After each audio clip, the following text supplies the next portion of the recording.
أعوذ بالله من الشيطان الرجيم. بسم الله الرحمن الرحيم.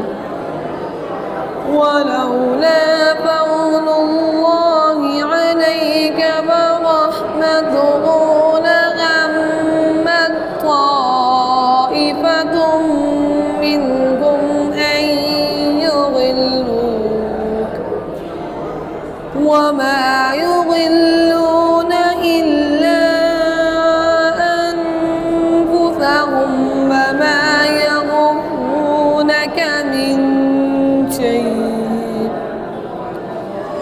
وأنزل الله عليك الكتاب والحكمة وعلمك ما لم تكن تعلم وكان فضل الله عليك عظيما.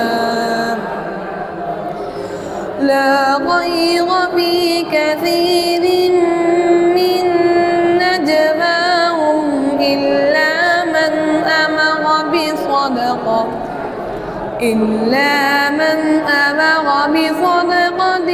أو معروف أو إصلاح بين الناس ومن يفعل ذلك ابتغاء مرضات الله فسوف نؤتيه أجرا عظيما.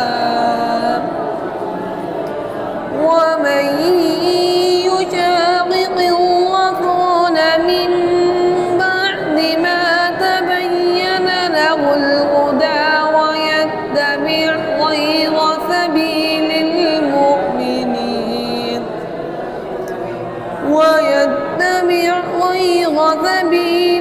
المؤمنين نوله ما تولى ونصله جهنم وساءت